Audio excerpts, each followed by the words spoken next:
Hey everybody, it's the Pixar Man, and today we're here with another movie review. Today I am reviewing one of the best animated films of all time, one of the best Disney films of time, one of the best dark horror-like films of all time. It's the Hunchback of Notre Dame, made by Walt Disney Animation Studios in 1996.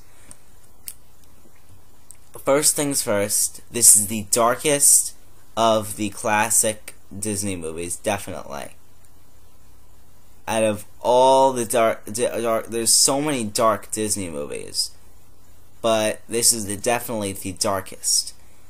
Disney is not the kind to be dark, but there are quite a few, but that they don't really try. Let's just Up and WALL-E, those are dark movies, but this is definitely the darkest, with horror-like, and it's such adult themes. I didn't understand this movie as a kid. I understood it as an adult, as I've grown to be the teenager, exactly. But it's such a powerful movie that shows you truly can do anything.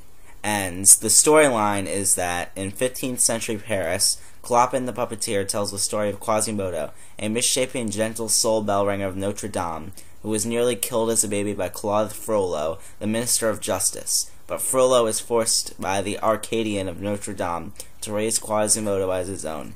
Now a young man, Quasimodo is hidden from the world by Frollo in the bell tower of the cathedral. But during the Festival of Fools, Quasimodo, cheered on by the gargoyle friends Victor Hugo Laverne, decides to take part in the festivities, where he meets a lively gypsy girl named Esmeralda and a handsome soldier, Phoebus. The three of them find themselves ranged against Frollo's cruelty and his attempts to destroy the home of the gypsies, the Court of Miracles. And Quasimodo must desperately defend both Esmeralda and the very cathedral of Notre Dame. Now, there's a lot of great characters. All the characters put up a great performance, but the best is by the villain in this movie. Claude Frollo is the most sick, most fucked up villain in a Disney movie. His intentions are truly, truly evil. And it's not his fault at all. It's just his warped mind. And the way he was raised in his warped mind. He was raised that, basically Hitler mentality, that the Aryan race is perfect, and nothing else can be accepted.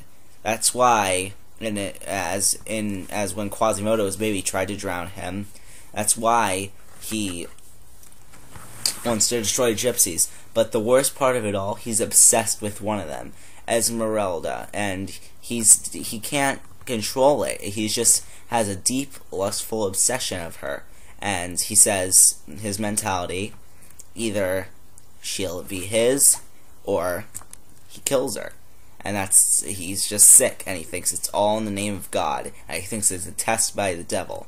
That's just the way he's raised, but he's a sick, sick man. And this is definitely the darkest Disney movie with sexual themes and everything.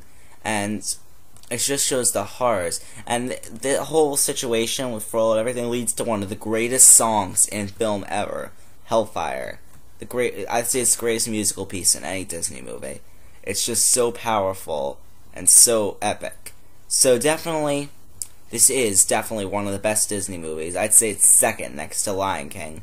And if you haven't seen this movie, no matter what age you are, maybe a little frightening for kids, don't let the cover mislead you. This is a dark, dark movie with gothic, horror, everything.